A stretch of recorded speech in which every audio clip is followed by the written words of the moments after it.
Estamos de volta com o Código Aberto, nosso segundo momento dessa semana. Nós estamos conversando, se você quiser acompanhar na Bíblia, caso você não tenha o guia, se você quiser acompanhar na Bíblia, você pode acompanhar. Nós estamos fazendo a leitura do capítulo 6 de Apocalipse, onde os selos são abertos. Capítulo 4 e 5 a gente já viu que teve aquele momento dos livros com os selos, quem pode abrir, não sei o que lá. Aí aparece Jesus para abrir os selos, contar a história da igreja e agora a gente está vendo qual é essa história. A gente já falou do primeiro selo, que quando é aberto o primeiro selo, pelo primeiro dos seres viventes lá que aparece, né? Quando é aberto o primeiro selo, sai um cavalo branco, e esse cavalo simboliza um período de pureza da igreja, um período de expansão do evangelho, em que a igreja estava funcionando tudo muito bem, a igreja estava prosperando e indo e tal. E aí vem o segundo, que é quando a Moara falou a respeito do cavalo vermelho, que é o que tira a paz e as pessoas passam a matar-se. O que esse cavalo, que momento da história da igreja esse cavalo representa? Retrata o momento da perseguição. O evangelho, né, começou a se expandir, como a gente viu com o cavalo branco, e agora justamente essa expansão incomoda e atrai a perseguição. E uma coisa que, às vezes a gente conversa algumas coisas aqui no intervalo, né? E uma das coisas que a gente estava falando, e o pastor comentou com a gente, que não é a perseguição que abafa a igreja, pelo contrário. A perseguição, ela acontece quando a igreja está fazendo o papel dela. A perseguição meio que acende fogo, é como se estivesse cutucando o fogaréu, né? E não é isso, a gente vai ver mais para frente o que é que abafa a igreja, não é o fato dela ser perseguida. E é interessante que a gente falou que a igreja estava crescendo, deu aquele boom, cresceu. Então, mas por que a igreja foi perseguida? Aí entra o segundo selo. Porque a igreja fazia o seu papel de pregar, de testemunhar, de falar, de viver aquilo que eles pregavam. Aí estava o ponto, a igreja vivia aquilo que eles pregavam, mas as pessoas rejeitaram a mensagem da igreja.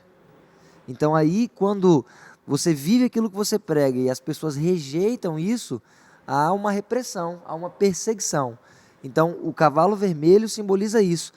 A perseguição que a igreja enfrentou depois de um período de expansão, de crescimento da mensagem. Agora, então, as pessoas rejeitaram a mensagem e veio uma forte perseguição contra a igreja de Deus. Então a gente tem um período de uma igreja que está crescendo, pura, expandindo, agora essa igreja passa a ser perseguida e agora tem um terceiro momento relacionado ao terceiro selo. O que acontece quando o terceiro selo é aberto? Terceiro selo, aparece então um cavaleiro.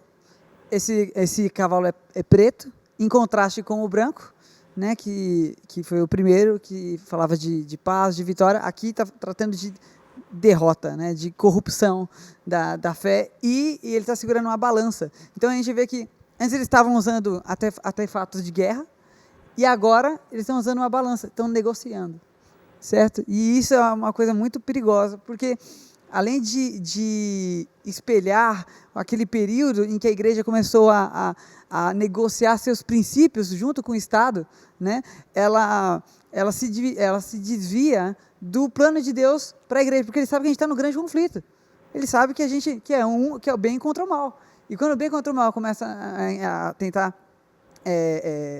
entrar em um acordo, na verdade o que acontece? Uma infecção do bem, certo? Então, Jesus disse, eu vim para trazer espada, certo? Não pense, é um verso bem controverso, né, que é bom explicar, não pense que eu vim trazer paz até, vim trazer espada, vim trazer separação. Ele não está falando que é o desejo, ele está falando que é uma consequência natural de um conflito entre o bem e o mal. A gente está num lugar, num mundo onde existe pecado. Então, onde você quer espalhar o bem, vai aparecer o mal. Só um minutinho. O cavalo preto, ele ainda, com essa questão da balança, mostra a questão da escassez do alimento, na questão de pesar os alimentos, que na época se pesava os alimentos e você fazia a compra pelo peso, né? E aí no verso 5, 6 do capítulo 6 de Apocalipse, ali mais para frente fala 1 quilo de trigo por um denário e 3 quilos de cevada por um denário, e não danifica o azeite e o vinho. Então, o cereal, o vinho, eles eram a base da alimentação daquela época. E aqui no guia fala que um dia de trabalho era possível alimentar toda uma família. E na época da escassez, isso inflacionava o preço do alimento Então, você, por um dia de trabalho, você consegue alimentar uma pessoa só. E também a gente tem em Lucas que o cereal, a semente, é a palavra de Deus. Então, demonstra também a escassez da palavra de Deus nessa época. Foi essa comparação que o Max fez aqui agora que eu gostaria de destacar. Se o cavalo branco simboliza a grande pregação do Evangelho, a grande expansão do Evangelho, o cavalo preto significa a ausência deste Evangelho. E isso é um perigo para a igreja, porque assim como nós não conseguimos viver sem o alimento físico, a nossa vida espiritual não consegue sobreviver sem, né, a busca pelo Evangelho que está na palavra. E eu, olhando para isso aqui, lembrei de uma coisa que minha mãe sempre me fala, que a palavra de Deus é o contrário da comida do dia a dia, sabe? A palavra de Deus é o nosso alimento espiritual. A comida é o nosso alimento físico. Quando a gente está com fome e come, a fome passa. A palavra de Deus é o contrário. Quanto mais você come, mais fome você tem. Quanto menos você come, menos fome você tem. E esse é o perigo dessa fase da igreja, porque ela está deixando a escritura de lado, está deixando a palavra de lado. E a fome vai diminuindo, a fome da palavra de Deus, porque quanto menos você come a palavra de Deus, menos fome você tem da palavra de Deus. Por isso que a gente precisa voltar para as escrituras. É esse paralelo. E o guia traz isso. Quando nós não seguimos a palavra de Deus, nós somos tentados a seguir o quê? As tradições humanas. Aquilo que a gente aprende com o secularismo, ou aquilo que vai passando de pai para filho, que podem ser bons princípios, mas que às vezes não estão fundamentados naquilo que Deus quer. Então nós não podemos correr esse perigo, deixar de seguir a Bíblia para seguir as tradições. Porque o meu pai, o meu avô me ensinaram. Não, nós temos que seguir aquilo que está na Bíblia, que é a palavra de Deus. E eu acho muito importante citar aqui essa parte do terceiro selo. Os únicos alimentos que não são afetados por essa escassez, essa fome, é justamente o quê? O óleo e o vinho. Um que significa, né, o óleo a unção do Espírito Santo, de fato. E o vinho, sangue de Cristo. Que é exatamente a justificação pela fé, o sangue de Cristo. Né? Então, é a única coisa que está livre dessa escassez. Mas os cereais que eram usados para fazer o alimento, por exemplo, como o pão, que é símbolo da palavra, isso é alterado. Olha isso aí. tem. A fome da palavra existe, né? Não tem como tocar, o elemento que está, o Espírito Santo não tem como ser tocado, a ação de Cristo não tem como ser tocado, mas essa relação com a palavra tem. E aí como é que ela é tocada? Através disso, a substituição. A palavra perde espaço, a tradição ganha, e aí é a substituição do alimento, né? Estava dando um alimento, agora passa a dar outro. Então a gente tem esse período que também se envolve no período da história então da igreja. Só para você remontando aí, a igreja começa pura, avança o evangelho, ela é perseguida, símbolo do cavalo vermelho, a igreja pura, símbolo do cavalo branco. Agora a gente tem uma igreja que está se apostatando. Uma igreja que talvez cansou de ser perseguida e começa a negociar a sua fé para que ela tenha espaço. É nesse tempo que a igreja ela se torna um poder político também. É nesse momento em que a igreja ela deixa de ser simplesmente uma promotora de realidades espirituais, de verdades espirituais, e ela passa a ser um agente político e ela passa e agentes políticos passam a se valer da igreja, instrumentalizar a igreja para os seus fins. Beleza, essa igreja está então apostatada, falando suas tradições, corrompida, unida com o Estado, e agora a gente tem então o quarto selo e o quarto cavalo. O que acontece nesse quarto selo, nesse quarto cavalo? Inclusive, quando eu preguei por primeira vez, eu estava contando em alguns estudos anteriores, eu preguei sobre os 4 cavaleiros do Apocalipse. Eu tinha 8 anos de idade. Eu estava muito nervoso, e aí fui explicando, cavalo branco, vermelho, preto. Quando chegou no amarelo, eu amarelei e quase desmaiei lá. Aí tiveram que me dar uma cadeira, eu sentei e continuei. Foi vivenciar a mensagem, né? Eu fiquei amarelo mesmo. Aí depois levantei, cantei, foi bem legal. Mas o quarto cavaleiro, ele é representado pela morte, ele é amarelo, pálido, né, como apresenta, né, e ele é acompanhado pela morte, né? A morte o persegue. Né? Inclusive tem um pessoal que lê como se fosse que o inferno o segue, né? Mas na verdade é uma tradução errada, né? Do grego, né? Ele fala ali, vamos lá, o Hades, né? A gente lê como o Hades. O Hades é o lugar dos invisíveis, como diz, né? Onde estão os mortos, certo? E o pessoal confunde porque como eles falam mesmo sobre o inferno, com fogo e tal, chama Gehenna. Então ele não está falando do inferno como se desenha por aí. Com uma morada de pessoas que foram... Não. que fizeram coisas Julgadas. erradas e foram julgadas e estão lá. Isso. E é até bem importante falar isso, porque a gente às vezes lê o fato... O João está escrevendo em grego dentro do ambiente romano, mas o pano de fundo do seu pensamento é hebraico, e no pensamento hebraico é o Sheol certeza. lá, que é Sheol. a morada dos mortos, Exato. é a morte. Então, isso é importante até a gente ter isso em mente, porque a gente vai daqui a pouquinho chegar no quinto selo também, que tem uma imagem também que às vezes contraria aquilo que a gente já viu na Bíblia em outros momentos. O que simboliza esse cavalo amarelo, esse cavalo que leva à morte, esse cavalo cuja própria morte cavalga sobre ele, o que significa este cavalo? Que momento da igreja ele está representando? Vamos lá, ele está representando justamente... Bem, a gente está aqui num contexto de guerra, né? Então, começou com vitória, depois ele foi ali para a violência, certo? Para o sofrimento, depois para a fome e agora ele termina em morte, como qualquer guerra, né? Então, finalmente, quando a igreja, esse período mais negro da sequência da igreja, em que ela finalmente perde a referência, né? Antes, com a Bíblia estava distante, estava escasso, de repente não tem mais nada. De repente eles estão completamente, como se pode dizer, entorpecidos, né? Seria o que se refere à igreja de Tiatira, que nós já estudamos Exato. algumas semanas atrás. O perigo já não estava mais vindo de fora, o perigo estava vindo de dentro. Por quê? Como foi bem falado, a igreja cresceu, depois a igreja foi perseguida, depois eles abriram mão da palavra de Deus. E quando você abre mão do alimento espiritual, a Mora acabou de falar, quanto menos você se alimenta, menos você quer. Então, quando vem esse cavalo amarelo que simboliza a morte, é porque simplesmente a igreja abriu mão de estudar, abriu mão de buscar, de adorar ao Senhor, abriu mão de se alimentar. E por isso vem então o cavaleiro da morte, porque é um período em que se colocam outras prioridades que não está na presença de Deus. Assim, historicamente falando, ali pelo historicamente falando, ali pelo quarto e quinto século, caracterizado pela Idade das Trevas mesmo, o tempo das trevas. As escrituras foram abandonadas. E eu acho legal que o guia de estudo ele diz que a palavra grega que caracteriza esse cavaleiro como amarelo é um cinza.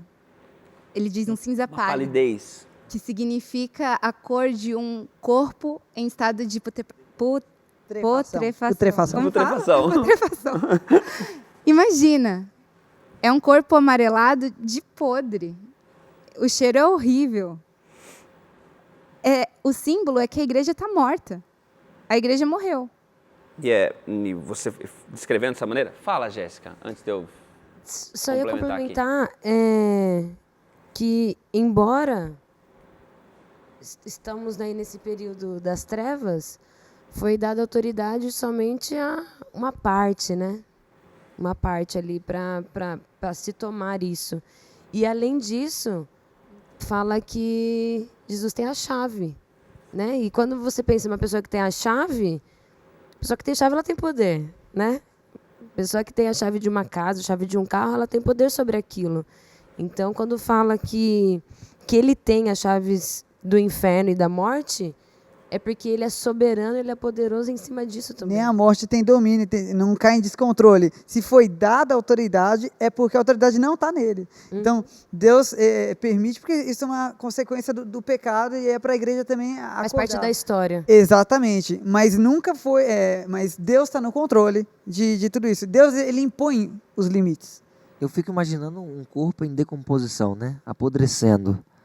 E aí eu me lembro de algumas pessoas que já tiveram contato com a Bíblia, alguns aqui devem conhecer, aqueles que estão assistindo em casa também. Sabe aquela pessoa que já foi talvez de alguma igreja, que já teve contato com a Bíblia, mas que simplesmente desistiu do Evangelho, desistiu da palavra? Onde essa pessoa é capaz de chegar? Se torna viciado em alguma coisa, vende o seu corpo por um preço que, né, não vale muita coisa. Então, a pessoa que está distante do Evangelho eterno, ela realmente está morrendo.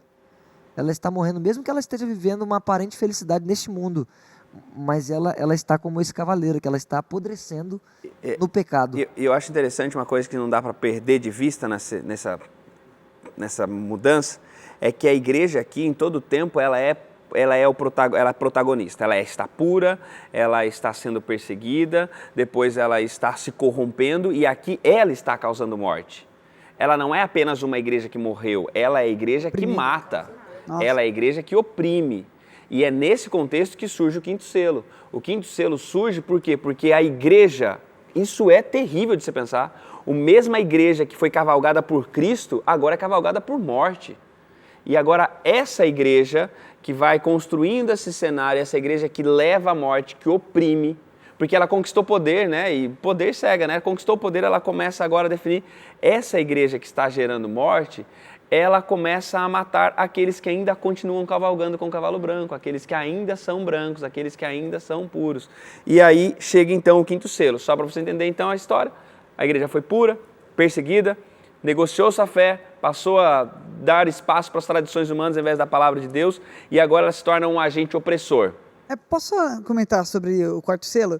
Você falou, né, que essa gravidade da igreja agora oprimindo, matando, né? E em português fica difícil a gente lidar com isso, porque ela cita de novo uma espada. Geralmente o pessoal não desenha, mas tem uma espada. Aí de novo. E essa espada aí foi lhe dada, a primeira, o termo dela seria macaira. E não é uma espada, é um cutelo. Certo? É um cutelo de assassinar de perto. Ela mata de perto. Ela mata de perto. Agora, nesse segundo episódio, ela é uma Hellfire. Ela é uma espada de guerra mesmo. Agora, ele está falando de dizimação. Ela mata em massa, né? Exato. E é interessante pensar isso. Ela foi perseguida, né? Ou seja, e é interessante pensar isso, que o volume, a violência com que ela foi perseguida é menor com aquela que ela se torna menor do que a violência com a qual ela vai perseguir. E é muito terrível isso, pensar nisso. E aí então vem o quinto selo, dando espaço a um grupo. Porque é o seguinte, essa igreja, quem que ela passou a perseguir? Ela passou a perseguir aqueles, como o pastor Léo falou, que são aqueles que ainda continuam próximos do evangelho. Aqueles que no meio do caminho... Os de dentro. Estão perseguindo os que eles estão dentro. E agora vem o quinto selo. O quinto selo aparece, aí eu vou só descrever e a gente no próximo bloco a gente tenta descobrir o que é. Porque o quinto selo fala sobre almas que estão debaixo do altar, pessoas que foram mortas por causa do evangelho de Deus, por causa do testemunho que sustentavam, e eles estão clamando até quando o Senhor não... O soberano Senhor, santo e verdadeiro, não julgas nem vingas o sangue. Estão clamando por justiça. Almas de pessoas que estão mortas estão clamando a Deus por justiça. Quem são essas pessoas? Onde elas estão? Será que embaixo do trono de Deus realmente tem umas pessoas mortas clamando por justiça, com uma plaquinha, fazendo, né, campanhas, né, pensando, Senhor, julga a gente? O que será que está acontecendo? A gente vai, como essa resposta é um pouco, acho que longa e importante, a gente vai deixar essa resposta para o próximo bloco, porque daí a gente dá essa resposta, faz o que a gente tem que fazer e termina pensando no sexto selo.